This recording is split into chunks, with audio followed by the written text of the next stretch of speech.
जिस तरह से कोरोना महामारी में लगातार क्वारंटाइन सेंटरों पर जो प्रवासी मजदूर हैं उनको परेशानियों का सामना झेलना पड़ रहा है। जब आप प्रवासी मजदूरों से मिलने जा रहे थे तो क्या क्या समस्या उनकी थी, वो क्या हकीकत थी सर? मेनू के हिसाब से खाना दिया जा रहा था या नहीं दिया जा रहा था? अभी यहाँ गांव का इलाका है, भगवान। अभी स्थिति ये है, यहाँ पे बिल्कुल साहब बोल दिए हैं कि भाई मुखिया जी आप अपने पंचायत में, प्रत्येक पंचायत में 2 क्वारंटाइन सेंटर। अभी तो सर क्वारंटाइन सेंटर जो है वो ब्लॉक लेवल पर, और आवागमी 15 जून के बाद में क्वारंटाइन सेंटर बिहार का निर्देश है वो बंद कर दिया जाएगा। वो बंद कर दिया जाए, ठीक है। ब्लॉक लेवल पे है, ब्लॉक लेवल के बाद पंचायत में जब आया तो मुखिया जी लोग के यहाँ से खाना खिलाया जा रहा है। ये सरकार की कोई व्यवस्था नहीं है। और कहीं कहीं तो ऐसा है कि मुखिया जी लोग अपने से कह रहे हैं कि हम दे रहे हैं, हम खाना दे रहे हैं। जो जनप्रतिनिधि हैं वो कह रहे हैं कि हम खाना दे रहे हैं, सरकार की कोई इसमें भूमिका नहीं है। वो लोग खाने मजदूर बिहार में बहुत ज्यादा दूसरे राज्यों से आए हैं जो बिहार के निवासी हैं, उनके लिए रोजगार की बहुत बड़ी समस्या बड़ी है। आप भी एक जिला पार्षद हैं और मतलब आपका नेतृत्व है कि किस प्रकार से उन लोगों की रोजगार की व्यवस्था की जाएगी। देखिए, सबसे पहले मैं आपके चैनल के माध्यम से मैं ये बता दूं कि ये सरकार नीतीश कुमार की सरकार है, ये एकदम निकम्मी सरकार है।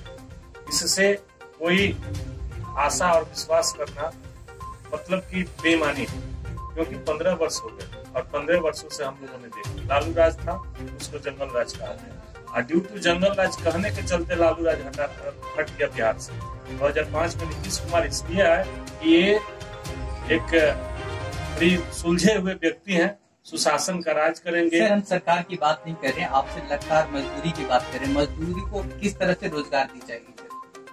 क्या आप सरकार को चाहिए कि प्रत्येक व्यक्ति को रोजगार यहाँ बिहार में दे। जो हमारे बिहार के लोग बाहर जाकर के रह रहे हैं, पलायन कर रहे हैं, पलायन को मजबूर हो रहे हैं, अपने परिवार से दूर जाकर रह रहे हैं, उनको सरकार को चाहिए कि यहाँ व्यवस्था करे। क्या क्या आप लोगों के द्वारा, सरकार के द्वारा संयम बना के कुछ व्यवस्था की? हमारी सरकार से हमेशा मांग रही है, आज भी मांग कर रहे हैं सरकार से कि जितने भी मजदूर हैं, देखिए आप कह रहे हैं कि सरकार की बातें नहीं होती, लेकिन बिना सरकार के हम कुछ बात नहीं कर सकते हैं। जैसे कि कुछ दिन पहले नीतीश कुमार ने कहा था कि हम सारे मजदूरों को यहीं पे रोजगार देंगे। मैं पूछना चाहता हूँ कि आज भी मनरेगा का रेट क्या है, आप थोड़ा सा पता कर दीजिए। 195 206 रुपया पथरेली में वही है। मैं आपके मुंह से इसलिए सुनना चाहता था ताकि मैं ये आपके दर्शकों को मैं आपके माध्यम से मैं बता सकूं कि ये स्थिति है बिहार के मनरेगा मजदूरों की। मैं कैसे कह सकता हूं कि आप यहाँ पे रोजगार दे सकते हैं? नहीं व्यवस्था है आपके पास। आप 15 साल सिर्फ और सिर्फ भाजपा के गोद में बैठ करके आपने सरकार चलाने का काम किया और भाजपा के निर्देश पे अपने काम करने का काम। राजनीतिक और कुछ है। जहाँ तक मैं आपको बता दूं, 24 घंटा में 10 मर्डर बिहार में हुआ है। 9 आंकड़ा था, लेकिन आज के पेपर में दिया है। आज का पेपर भी हम पढ़े हैं, 10 आंकड़े दिए गए हैं पेपर के माध्यम से कि 24 घंटे में 10 मर्डर हुए हैं। मैं मान लेता हूं कि 9 ही है, लेकिन क्या यही सुशासन है? ये जो सुशासन का डफली बजा करके नीतीश कुमार बिहार में अपना पैर जमाने का काम किए, क्या ये उसका यही निष्पक्ष, क्या इसको बोल सकते हैं हम हमारे पास शब्द नहीं है कि नीतीश कुमार के बारे में, जैसे जो कानून व्यवस्था है उसके बारे में मैं कुछ बोल सकूं। क्योंकि और जहां तक बात है कि राजनीतिक हो रही है, जो गोपालगंज का मर्डर केस है उस पे, तो मैं यही कह सकता हूं कि यह सरकार, जैसे नरेंद्र मोदी की सरकार काम कर रही है, उसी के तर्ज पे नीतीश कुमार का भी सरकार काम कर रहा है। क्योंकि जितना भाजपा के लोग कहते हैं उतना ही नीतीश कुमार आज करने को मजबूर है। अगर ये नहीं करेंगे नीतीश कुमार, तो मैं समझ सकता हूं कि ये जानते हैं कि बिहार में हमारी सरकार नहीं रहेगी। जिस दिन हम भाजपा का, जो भाजपा कह रही है, अगर वो करने का नाम नहीं लिया या फिर नहीं किया, तो हमारी सरकार नहीं रहेगी, हमारी कुर्सी गिर जाएगी। इसी के डर से नीतीश कुमार आज एकदम साइलेंट है। कोरोना महामारी में देख लिए कि बिहार की स्थिति, बिहार के मजदूरों को, बिहार के गरीब गुरबा लोगों का क्या स्थिति रहा सर। बिहार कानून व्यवस्था में क्या, कानून व्यवस्था में क्या स्थिति रहा है अभी बिहार का, ये सारी बातें हैं। नीतीश कुमार से होने वाला नहीं है। बिहार में लघु उद्योग की बढ़ावा देने की बात की जा रही है, जीविका के माध्यम से सहायता समूह को बढ़ावा देने की बात की जा रही है। इसमें तमाम आप एमपी जनप्रतिनिधि हैं, क्या आप लोगों को जानकारियां मिली है सरकार के द्वारा? ये सब चुनावी मुद्दा है, चुनावी एजेंडा इसको कह सकते हैं, या फिर चुनाव में जो प्रलोभन दिया जाता है वही बातें हैं। मैं समझ सकता हूँ। आप जैसे कि पेपर जब उठाएंगे, नीतीश कुमार बोलते हैं कि मैं सारे मजदूरों को यहीं पे रोजगार दूंगा, आज कल कारखाने लगेंगे, उद्योग लगेंगे, मैं फला 25 कल के पेपर में था कि 25 कंपनियां जो ऐसे हैं जिनको बिहार सरकार ने न्योता दिया है कि आप यहाँ आकर के लगाइए। बताइए, जो काम 15 साल में नहीं हुआ, आज चुनाव का समय आ गया है, तो आज आप राग अलाप रहे हैं कि हम यहाँ पे बिहार के मजदूरों को नौकरी देंगे और कल कारखाने लगाएंगे, उद्योग का बढ़ावा देंगे। आप 15 साल कहाँ थे नीतीश कुमार जी? सरकार मनरेगा के दम पे मजदूरों को बिहार में रोक सकती है क्या? कतई नहीं रोक सकती है। जो पहले से यहाँ मजदूर थे और आज भी हैं, उनके लिए तो मजदूरी ही नहीं है, उनके लिए तो काम ही नहीं है। आप कहाँ से देंगे दूसरे को?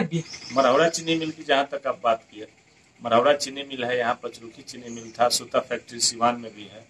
और पिछले चुनाव की हम बात कर लें, जैसे कि 2015 में लोकसभा का विधानसभा का जो चुनाव हुआ था, उस समय मरौरा में माननीय देश के प्रधानमंत्री माननीय श्री नरेंद्र मोदी जी आए थे वहां पे, और अपने भाषण में मरौरा चीनी मिल का जिक्र किया हुआ था उन्होंने। लेकिन कितना अमल हुआ ये तो आज धरातल पे है। नीतीश कुमार जी बताएं कि नरेंद्र मोदी जी कह के गए कि चीनी मिल को चालू किया जाएगा, लेकिन आज स्थिति क्या है? आप तो लगातार फील्ड में घूम रहे हैं, सरकार के प्रति लोगों का क्या नजरिया है? चुनाव आएगा तो समझ में आ जाएगा सरकार के प्रति लोगों का क्या नजरिया है। या फिर आप लोग तो भी देख रहे हैं वीडियो के माध्यम से, फेसबुक और यूट्यूब के माध्यम से लोग अपने से वीडियो बना करके डाल रहे हैं कि क्या हश्र होगा नीतीश कुमार का और सुशील मोदी का इस बार विधानसभा में। हो सकता है तो चुनाव एजेंडा भी कुछ पार्टी तैयार करे। आप एजेंडा कितना बनाइएगा? धरातल पे काम नहीं कीजिएगा, एजेंडा ही खाली बनाते रहिएगा तो कैसे चलेगा? आपसे बिहार नहीं संभल रहा है नीतीश कुमार जी। आप इसमें का उसमें करते रहिएगा, इससे नहीं होगा। बिहार को अब रोजगार चाहिए। बिहार के मजदूर, बिहार के युवा यही चाहते हैं कि हमको रोजगार चाहिए, हमको यहाँ से बाहर कमाने के लिए नहीं जाना पड़े, हमको यहाँ से बाहर पढ़ने के लिए नहीं जाना पड़े, हमको यहाँ से बाहर स्वास्थ्य के सेवा लेने के लिए यहाँ से बाहर नहीं जाना पड़े। सारे बिहार के लोग जागरूक हो गए हैं। आने वाले चुनाव में नीतीश कुमार को सबक सिखाने का काम बिहार के तमाम युवा करें। आगामी विधानसभा चुनाव है, आप किसको सपोर्ट कीजिएगा? हम तो राष्ट्रीय जनता दल के सिपाही हैं। राष्ट्रीय जनता दल के सिपाही आज से नहीं, आप तो जानते हैं छात्र राजनीति से ही जयप्रकाश विश्वविद्यालय के छात्र नेता 2011 से 2015 तक हम रहे और आज जिला पार्षद हैं। लेकिन हम अपने विचारधारा को नहीं छोड़े, हम अपने विचारधारा के साथ हैं और राष्ट्रीय जनता दल सबों को साथ लेकर चलने में विश्वास रखती है। मैं उसका सिपाही हूँ। धन्यवाद। मैं बदलता बिहार से गजेंद्र कुमार राय, अर्जुन के